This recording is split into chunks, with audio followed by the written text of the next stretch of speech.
तुम सिर्फ एक पुलिस अफसर नहीं हो, तुम हमारे लिए एक हथियार हो। ऐसा हथियार जो बिना गोली चलाए दुश्मन को तोड़ सकता है। सर, अगर वतन का हुक्म है तो जान भी कुर्बान है। आप सिर्फ ये बताइए, टारगेट क्या है? अपने मुल्क के लिए पीछे नहीं हटूंगी। भारत का एक सैन्य इलाका जहां ऐसे हथियारों का परीक्षण हो रहा है जिनकी जानकारी हमारे लिए सोने से भी ज्यादा कीमती है। लेकिन वो इलाका तो पूरी तरह हाई सिक्योरिटी जोन है। वहां पहुंचना नामुमकिन माना जाता है सर। नामुमकिन सिर्फ डरपोकों के लिए होता है, और तुम डरपोक नहीं हो। तुम भारत में एक आम औरत बनकर जाओगी, न वर्दी, न पहचान, न कोई सहारा। ये एक ऐसा खेल है जहां एक गलती और सीधे मौत। अगर पकड़ी गई तो पाकिस्तान तुम्हें पहचानने से भी इनकार कर देगा। सर, अगर मेरी पहचान मिटानी पड़े तो मिटा दीजिए, लेकिन मिशन अधूरा नहीं रहेगा। या तो मैं कामयाबी लेकर लौटूंगी या फिर कभी वापस नहीं। दोस्तों, कहानी शुरू करने से पहले आप सभी से निवेदन है कि अगर आप भी सच्चे देशभक्त हैं तो इस कहानी को पूरी सुने और वीडियो को लाइक करें, शेयर करें और कमेंट बॉक्स में जय हिंद जरूर लिखें। तो आइए जानते हैं वो घटना जो शायद आज तक किसी ने आपको नहीं बताई। पाकिस्तान की खुफिया एजेंसी ISI ने एक बेहद साहसी और खूबसूरत महिला अफसर को भारत में एक संवेदनशील मिशन के लिए तैयार किया था। उसका नाम था सीमा हैदर, जो अपने पद से पाकिस्तान की एक सीनियर पुलिस अफसर यानी ESP थी। सीमा हैदर को ISI के सीनियर अधिकारी ने जो काम सौंपा था वह था भारत के एक ऐसे सैन्य क्षेत्र की जासूसी करना जहां नए हथियारों का परीक्षण हो रहा था। उसे वहां से गुप्त जानकारियां जुटाकर पाकिस्तान पहुंचानी थी। रात के समय एक गुप्त रास्ते से सीमा हैदर ने भारत पाक सीमा पार कर राजस्थान के रेगिस्तानी इलाके में दाखिल हुई। उसने भिखारिन का भेष धारण किया हुआ था।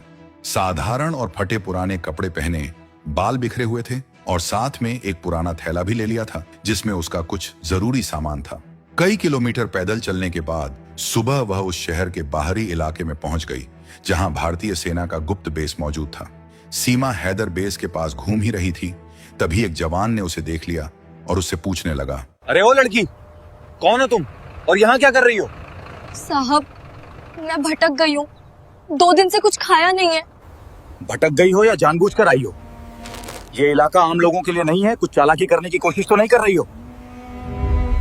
साहब, भूख इंसान को बहुत दूर तक ले आती है। मुझे लगा शायद कहीं से थोड़ा खाना मिल जाए, इसलिए मैं आशा लगाकर इधर आई हूँ। यहाँ कोई घर नहीं है और न ही किसी को खाना देने की इजाजत। ये रेस्ट्रिक्टेड एरिया है, यहाँ आना सख्त मना है, समझी? यहाँ से थोड़ी दूरी पे एक कॉलोनी है, वहां चले जाना, खाना मिल जाएगा। भगवान आपका भला करे साहब। फिर सीमा हैदर सीधे सैनिक कॉलोनी में पहुंच गई और अगले 4 दिनों तक वह सैनिक क्वार्टरों के आसपास भिखारिन बनकर घूमती रही। गली गली जाकर भीख मांगती, खुद को बेसहारा बताकर लोगों से मदद की गुहार लगाती। वह जानती थी कि सेना के लोग दिल के नरम होते हैं, इसलिए वह हर बार नया तरीका अपनाती। कभी बच्चों के सामने बैठकर रोने लगती तो कभी बुजुर्गों के सामने अपनी बीमार मां की झूठी कहानी सुनाकर 2 रोटियों की भीख मांगती। धीरे धीरे उसकी शक्ल कई घरों को पहचान में आने लगी और लोग उसे बेचारी समझने लगे। सेना क्षेत्र के पास ही एक पुराना और वीरान खंडहर हुआ कमरा था जो अब किसी काम में नहीं आता था। सीमा हैदर ने वहीं अपना रहने का ठिकाना बना लिया था। रात को वहीं सोती और दिन भर सैनिक क्वार्टरों के आसपास भटकती रहती। एक दिन वह एक पूर्व सैनिक के घर भीख मांगने पहुंची। वह परिवार बहुत दयालु था। उन्होंने उसे खाना दिया और पहनने के लिए कुछ पुराने कपड़े भी दे दिए। इसके बाद सीमा हैदर रोज वहां जाने लगी और धीरे धीरे उस परिवार सहित आसपास के कई लोगों का भरोसा जीतने लगी। अब वह सिर्फ खाने के लिए नहीं आती थी, बल्कि बातों बातों में दर्द, संघर्ष और देशभक्ति की झूठी कहानियां सुनाकर लोगों की सहानुभूति बटोरती थी। इसी बीच उसने अपनी असली चाल शुरू की। उसने एक छोटा सा अत्याधुनिक स्पाई कैमरा अपने कपड़ों में छिपा लिया। अब वह सैनिक क्वार्टरों के पास घूमते हुए चुपचाप फौजियों की बातचीत रिकॉर्ड करने लगी। कभी आपसी बातें, कभी मीटिंग के बाहर से आती रणनीति की आवाजें, तो कभी हथियारों से जुड़ी जानकारियां। रात के अंधेरे में जब सब सो जाते, वह धीरे से अपने उसी बंकर नुमा कमरे में लौट जाती। उस वीरान बंकर नुमा कमरे में सीमा हैदर ने एक छोटा सा सैटेलाइट ट्रांसमिशन डिवाइस छिपा रखा था। वहीं से वह अपनी रिकॉर्ड की हुई जानकारियां चुपचाप पाकिस्तान भेजती रहती थी। इतने दिनों तक किसी को उस पर शक तक नहीं हुआ, लेकिन कहते हैं ना, किस्मत के आगे कोई चाल नहीं चलती। पास के ही क्वार्टर में रहने वाला एक जवान हितेश कुमार, जो बेहद होशियार और अनुशासित सिपाही था, उसकी हरकतों पर गौर करने लगा। उसे बार बार यही सवाल परेशान करता था। अरे यार, ये इतनी सुंदर और संभली हुई महिला इस हालत में क्यों है? ये सिर्फ फौजियों के क्वार्टरों में ही क्यों जाती है? और सबसे बड़ी बात, वो रात होते ही अचानक कहां गायब हो जाती है? कुछ तो चक्कर है यार इसका। एक दिन हितेश ने रास्ते में ही सीमा हैदर को रोक लिया और उससे सवाल किया। एक मिनट रुकिए मैडम, तुम्हारे लिए मेरे मन में एक सवाल है जो हर रोज मेरे मन में खटकता है। पूछिए साहब, जो भी सवाल है पूछिए। तुम रोज इसी रास्ते पे दिखती हो, तुम देखने में सुंदर हो, सलीकेदार हो, फिर इस हालत में क्यों? नाम क्या है तुम्हारा? मेरा नाम सीमा है। किस्मत ने ही मेरे हालातों को ऐसा कर दिया साहब। पूरा नाम बताओ। अब कोई पूरा नाम नहीं रहा साहब। 1 साल पहले मेरी शादी हुई थी, लेकिन कुछ ही महीनों में मेरे पति की मौत हो गई। क्या मौत? हाँ, उसी दिन से मेरी दुनिया उजड़ गई। अनपढ़ हूँ साहब, इसलिए भीख मांगकर ही पेट भरती हूँ। कुछ देर के लिए हितेश शांत हो गया, लेकिन उसके मन में शक की एक हल्की सी लकीर खींच चुकी थी। उसने तय कर लिया कि वह इस महिला पर नजर रखेगा। अब हितेश अपनी ड्यूटी के साथ साथ चुपचाप उस भिखारिन की गतिविधियों पर ध्यान देने लगा। वह देखता कि वह किस किस घर जाती है, किन लोगों से बात करती है। उसे यह देखकर हैरानी हुई कि वह औरत सिर्फ फौजियों के क्वार्टरों में ही जाती थी। आम नागरिकों से उसका कोई लेना देना नहीं था। हितेश के मन में लगातार सवाल घूम रहा था, उसका असली ठिकाना क्या है? वह रात को कहां चली जाती है? हितेश का शक अब धीरे धीरे यकीन में बदलने लगा था। एक रात उसने चुपचाप उसका पीछा करने का फैसला किया। वह दूर से दीवारों के सहारे छिपता हुआ उसके पीछे चलता रहा।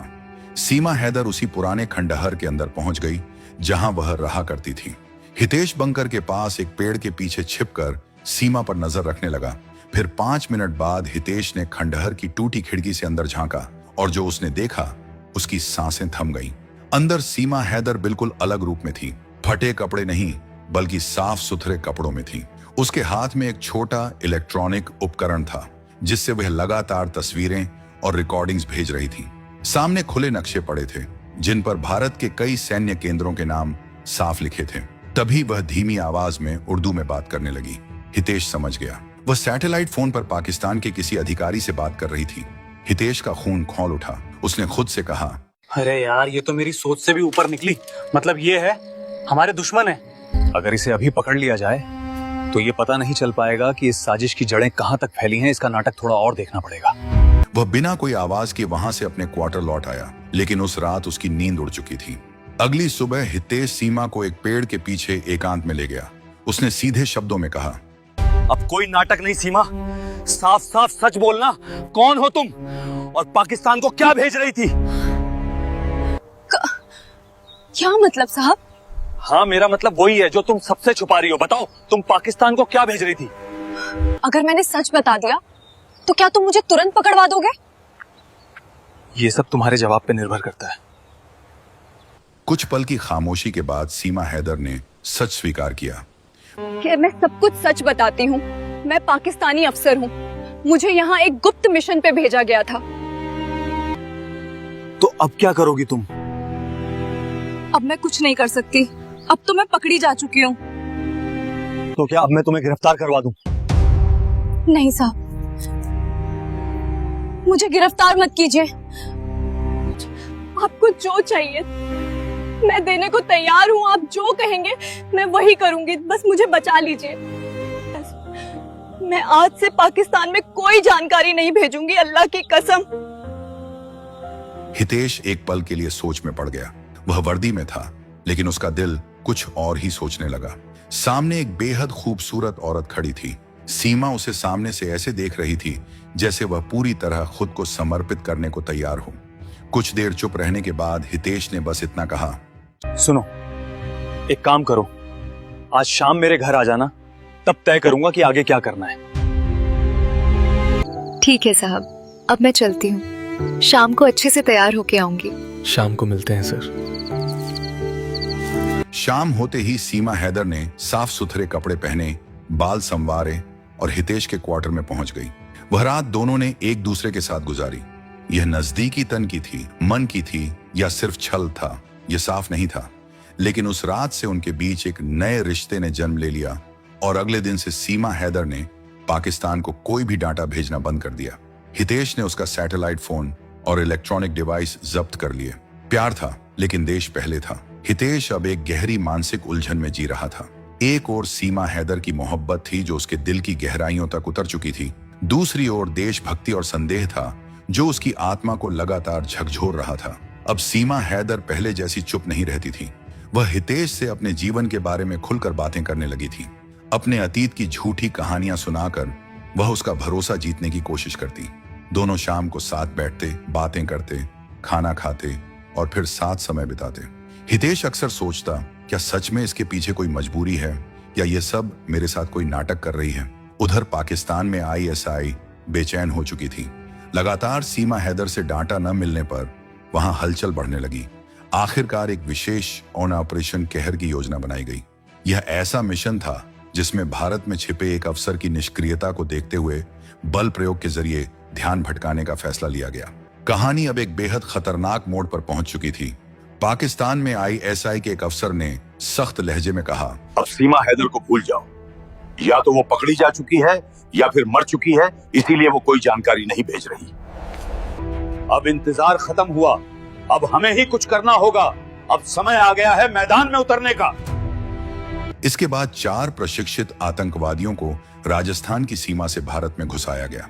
उनका लक्ष्य था सेना के कुछ रिटायर्ड अधिकारियों की एक गुप्त बैठक पर हमला करना। इधर भारत में हितेश के पुराने सैन्य संपर्कों ने उसे बताया कि सीमा पर हलचल बढ़ गई है। हितेश को कुछ अनहोनी का आभास होने लगा था। वह सतर्क हो गया। उसने सीमा हैदर को पकड़ लिया और सीधे सवाल किया, सीमा, कुछ छुपा रही हो क्या? तुम्हारा पाकिस्तान अब क्या करने जा रहा है? सीमा हैदर चुप रही। उसकी आंखों में डर साफ दिख रहा था। अरे अब तो विश्वास करो हितेश, तुम्हारे लिए घर, परिवार, मुल्क सबको छोड़ दिया है। क्या अभी भी मेरे ऊपर डाउट है? अब हितेश पूरी तरह चौकन्ना हो चुका था। उसने सीमा हैदर की गहराई से तलाशी ली और एक छुपा हुआ डिवाइस बरामद किया, एक विशेष कैमरा जो अब भी सक्रिय था। हितेश ने उसकी सारी रिकॉर्डिंग अपने कब्जे में ले ली। उस रात दोनों के बीच तीखी बहस हुई। हितेश गुस्से में चिल्लाया, क्या तुम अब भी पाकिस्तान से जुड़ी हो? वे भारत पे हमला करने वाले हैं। मुझे माफ कर दो हितेश, लेकिन मुझे नहीं पता था कि वे लोग हमला करने वाले हैं। एक पल के लिए हितेश का दिल पसीज गया, लेकिन अगले ही पल उसकी आंखों में भावना नहीं, एक सैनिक की सख्ती थी। अंततः वह दिन आ गया, तब आतंकवादियों ने हमला किया। लक्ष्य था सूबेदार हुकुम सिंह का घर, जहां सेना के कुछ अफसर गुप्त बैठक कर रहे थे। लेकिन भारतीय सेना के जवान और पुलिस पहले से पूरी तरह तैयार थी। गोलियों की बौछार हुई, धमाके गूंजे और चारों ओर अफरा तफरी मच गई। हितेश और उसकी यूनिट ने मोर्चा संभाल लिया। कुछ ही देर में एक एक करके सभी आतंकवादी ढेर कर दिए गए। एक आतंकी के पास से कुछ गुप्त दस्तावेज बरामद हुए, जिन पर सीमा हैदर के हस्ताक्षर और कोड वर्ड साफ दिखाई दे रहे थे। अब किसी तरह का शक बाकी नहीं रहा। सीमा हैदर का अतीत पूरी तरह सामने आ चुका था। हमले के 2 दिन बाद हितेश ने सीमा हैदर को बाहर बुलाया और शांत स्वर में कहा, अब किसी तरह का शक बाकी नहीं रहा सीमा। तुम्हारा अतीत हमारे सामने पूरी तरह आ चुका है। हमले के बाद तुम्हें यहां बुलाने का सिर्फ एक कारण है कि अब तुम पाकिस्तान जा सकती हो। तुम्हारी दी हुई सारी जानकारी हमारे पास है। कुछ समय तक तुमने वफादारी दिखाई, इसलिए फिलहाल तुम पर कोई मुकदमा नहीं चलेगा। लेकिन याद रखना सीमा, तुम्हारे खिलाफ सबूत हमारे पास हमेशा रहेंगे। हितेश, मैंने जो किया बहुत गलत किया, लेकिन मैंने दिल से तुमसे मोहब्बत की है। मुझे इस तरह से जुदा मत करो। ये मोहब्बत नहीं थी सीमा, ये सिर्फ एक भ्रम था, और मैं भ्रम में जीने वाला इंसान नहीं हूं। हितेश हल्का सा मुस्कुराया, लेकिन उसकी आंखें नम थीं। कुछ दिनों बाद एक गुप्त रास्ते के जरिए सीमा हैदर को पाकिस्तान भेज दिया गया। पाकिस्तान पहुंचते ही वह दोबारा आईएसआई से जुड़ गई। 6 महीने बीत चुके थे। इधर भारत में हितेश कुमार को एक नए गुप्त मिशन पर भेजने की योजना बनाई जा रही थी, ऑपरेशन फतह। यह मिशन पाकिस्तान की सीमा के भीतर घुसकर एक खतरनाक आतंकी नेटवर्क को पूरी तरह खत्म करने के लिए था। लेकिन हितेश को यह पता नहीं था कि इस मिशन के अंदर एक और परछाई छिपी है, सीमा हैदर। आईएसआई ने सीमा हैदर को दोबारा सक्रिय कर दिया था, लेकिन इस बार उसका लक्ष्य सिर्फ भारत नहीं था। इस बार उसका मिशन था हितेश कुमार की हत्या। कराची में हुई एक गुप्त बैठक में जनरल इकबाल ने उससे कहा, जो तुम्हारे दिल में रह गया है उसे खत्म कर दो, फिर इस खेल से आजाद हो जाओ। सीमा हैदर ने कोई जवाब नहीं दिया। उसके चेहरे पर अब न भाव थे न गुस्सा।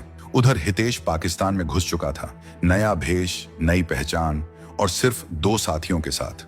लक्ष्य था लाहौर के बाहरी इलाके में मौजूद एक फैक्ट्री, जहां हथियार और बम बनाए जा रहे थे और वही हथियार भारत भेजे जा रहे थे। जैसे ही हितेश फैक्ट्री के अंदर पहुंचा, उसकी नजर एक जाने पहचाने चेहरे पर पड़ी। काले बुर्के में खड़ी सीमा हैदर। एक पल के लिए उसका दिल कांप गया, लेकिन अगले ही पल वह फिर सैनिक बन गया। उसने अपने साथी से कहा, अब यह सिर्फ एक मिशन नहीं रहा, यह पर्सनल भी हो गया है। हितेश ने फैक्ट्री पर हमला कर दिया। तेज धमाकों से पूरा इलाका गूंज उठा। आतंकी इधर उधर 3 भागने लगे, लेकिन तभी चारों ओर से गोलियां बरसने लगी। अचानक हितेश और उसके साथियों को आतंकियों ने घेर लिया था। तभी सामने से एक औरत आई और अपनी बंदूक से गोलियां चलाकर 2 आतंकियों को ढेर कर दी। वह थी सीमा हैदर। हितेश ने कहा, तुमने मेरी जान क्यों बचाई? क्योंकि मेरी आत्मा अब खामोश नहीं रह सकती हितेश। मैं तुम्हें मारने नहीं आई थी, मैं खुद को आजाद करने आई थी। ये भी कोई चाल तो नहीं? मुझे तुम्हारे देश से माफी चाहिए, मैं सारी सच्चाई उजागर कर दूंगी। बस मुझे एक मौका दो। भारतीय एजेंसियों ने सीमा हैदर को हिरासत में ले लिया। उसके बयान इतने विस्फोटक थे कि भारत सरकार को तुरंत संयुक्त राष्ट्र तक फाइल भेजनी पड़ी। उसने आईएसआई के ऑपरेशन कहर, आतंकी फंडिंग और राजनीतिक ब्लैकमेलिंग तक सब कुछ उजागर कर दिया। भारत ने पूरी दुनिया के सामने पाकिस्तान को बेनकाब साबित कर दिया। हितेश कुमार ने मीडिया से बस एक बात कही, एक गद्दार ने आखिरकार इंसानियत चुनी, क्योंकि उसने एक भारतीय जवान से मोहब्बत की है। हम नफरत से नहीं, मोहब्बत से जीतते हैं। सीमा हैदर को भारत की जेल में रखा गया। उसने जीवन की सारी मोहमाया त्याग दी। जेल में वह रोज गीता पढ़ती और अपने कर्मों का प्रायश्चित करती थी। एक दिन हितेश उससे मिलने जेल आया। सीमा हैदर ने उसकी आंखों में देखा और कहा, हितेश, मैंने तुम्हें खोकर अपने आप को पाया। अब मैं चाहती हूँ कि मेरी आखिरी सांस इसी मिट्टी में हो। देश से गद्दारी की माफी नहीं मिलती, लेकिन आत्मा को शांति जरूर मिल सकती है। मुझे अब वापस अपने कैंप पर जाना। तुम अपना ध्यान रखना। I don't understand. 6 वर्ष बीत चुके थे। ऑन ऑपरेशन फतह की गूंज अब अंतरराष्ट्रीय राजनीति के गलियारों से निकलकर इतिहास की किताबों एक में दर्ज हो चुकी थी। सीमा हैदर, जो कभी अपने देश के लिए जासूसी करती थी, अब 6 साल की सजा पूरी करने के बाद अच्छे व्यवहार और मानवीय आधार पर रिहा की जा रही थी। देखिए, हम आप सभी देशवासियों की भावना को समझ सकते हैं। आप सभी की बातें मानना हमारा कर्तव्य है। देखिए, ये फैसला भारत सरकार के लिए बिल्कुल आसान नहीं है। हमने आप सभी के विचार और भावनाओं की पूरी तरह से ध्यान रखने की कोशिश की है, लेकिन अंतर्राष्ट्रीय दबाव और मानवीय आधार पर हमें ये निर्णय लेना पड़ा। उम्मीद है आप सभी हमारे फैसले से खुश होंगे। यह फैसला भारत सरकार के लिए आसान नहीं था, लेकिन अंतर्राष्ट्रीय दबाव और मानवीय आधार पर यह निर्णय लेना पड़ा। रिहाई के दिन जेल के बाहर कोई मौजूद नहीं था, सिवाय एक के, हितेश कुमार। सीमा हैदर चुपचाप उसके सामने खड़ी थी, जैसे कुछ कहना चाहती हो, लेकिन शब्द गले में अटक गए। हितेश ने उसकी ओर देखा और शांत स्वर में कहा, चलो सीमा, तुम्हें तुम्हारे वतन की सरहद तक छोड़ देता हूं।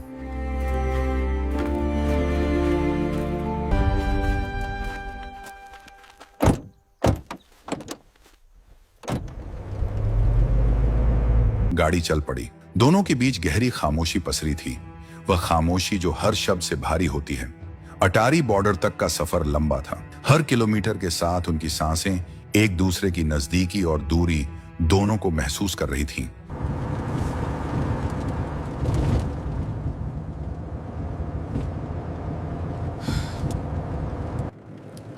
क्या हुआ सीमा? बहुत गुमसुम हो। क्या सोच रही हो तुम? मेरी तरफ ऐसे क्यों देख रही हो? मुझे लगा कि शायद तुम मुझे देखने भी नहीं आओगे। मैंने तुम्हें सजा दी है सीमा, अब मोक्ष देना मेरा कर्तव्य है। सीमा हैदर की आंखें भर आईं, लेकिन उसने आंसू गिरने नहीं दिए। अटारी वाघा सीमा पर दोनों आखिरी बार आमने सामने खड़े थे। एक तरफ पाकिस्तानी रेंजर्स, दूसरी तरफ भारतीय जवान। बीच में लगी कंठीली बांट जैसे उनके दिलों के बीच की दूरी को बयान कर रही थी। जाते जाते सीमा हैदर ने पूछा, क्या तुम मुझे माफ कर पाए हो हितेश? मेरी वर्दी ने तुम्हें सजा दी, पर मेरा दिल तुम्हें कभी छोड़ नहीं पाया। अब मैं तुम्हें हर बंधन से आजाद करता हूं। अपना ध्यान रखना। तुम भी अपना ध्यान रखना हितेश।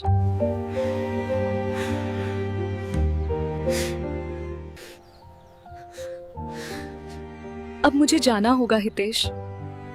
पता नहीं अब कब तुमसे मुलाकात होगी। सीमा हैदर ने सिर झुका लिया।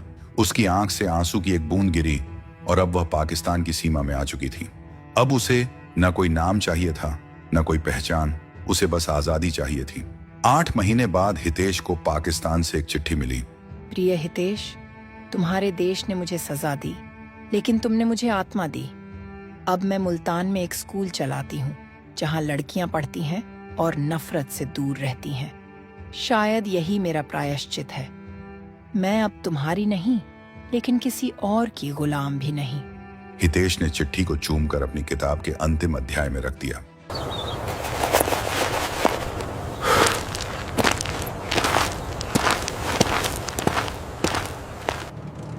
इसी के साथ हमारी ये कहानी समाप्त होती है। तो दोस्तों, आपको कैसी लगी हमारी ये वीडियो? अरे बुढ़े, तूने तेरी जिंदगी में कभी 1 लाख रुपए देख भी है क्या? तुम जैसे गरीब रोज आ जाते हैं यहाँ बैंक में हमारा टाइम खराब करने करे। मेरे अकाउंट में रुपए हैं, मुझे बस मेरे रुपए निकाल के दे दो। तुम चाहिए, चल गरीब निकल यहाँ से, वरना हम तुझे धक्के देकर बाहर निकाल देंगे। कि भाग गया। अरे तुम इनसे इतनी बदतमीजी से बात कैसे कर रही हो? तुम्हें पता भी है ये कौन है? ये इस बैंक के मालिक हैं। मुझे माफ कर दीजिए सर, मुझे नहीं पता था कि आप इस बैंक के मालिक हैं। प्लीज मुझे माफ कर दीजिए सर, वरना मेरी नौकरी चली जाएगी। सुबह का समय था। सभी दुकानें सज चुकी थीं। उसी समय शहर के सबसे बड़े बैंक समृद्ध बैंक के दरवाजे की ओर एक बुजुर्ग व्यक्ति धीरे धीरे कदमों से बढ़ रहे था, जिनका नाम था जगदीश प्रसाद जी। जैसे ही वो बैंक के दरवाजे के पास पहुंचे, दरवाजे पर खड़े गार्ड ने उन्हें ऊपर से नीचे तक घूरा। गार्ड की नजरों में साफ साफ लिखा था, तुम यहां क्या करने आए हो? जगदीश प्रसाद जी ने उसकी तरफ ध्यान नहीं दिया और वो धीरे धीरे कांच का दरवाजा धकेलकर अंदर चले गए।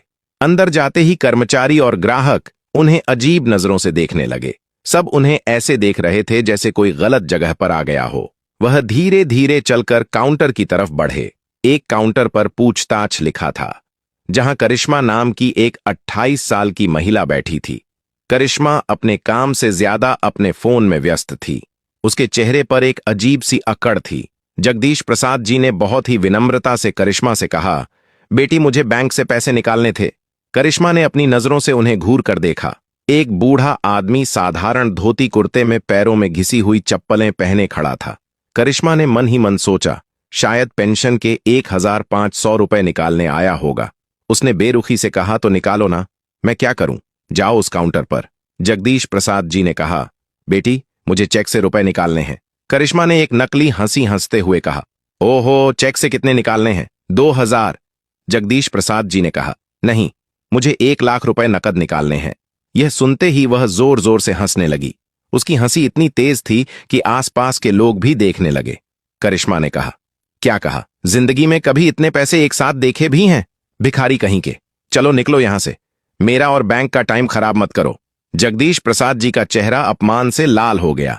उन्होंने कांपती आवाज में कहा, बेटी तुम ऐसी बातें क्यों कर रही हो? मेरा खाता इसी बैंक में है, तुम बस एक बार चेक तो देख लो। करिश्मा अब चिल्लाने लगी थी, चलो निकलो यहां से, वरना गार्ड को बुलाकर धक्के मारकर बाहर निकलवा दूंगी। जगदीश प्रसाद जी हक्के बक्के रह गए। यह हंगामा सुनकर आसपास भीड़ जमा हो गई थी। सभी खड़े होकर तमाशा देख रहे थे। तभी बैंक मैनेजर मिस्टर शर्मा अपनी कांच की केबिन से बाहर निकला। मिस्टर शर्मा एक नंबर का घमंडी और चापलूस इंसान था। उसने दूर से ही माजरा समझ लिया। शर्मा ने कड़क आवाज में पूछा, क्या हो रहा है यहां? करिश्मा, ये कौन हंगामा कर रहा है? करिश्मा को जैसे और बल मिल गया।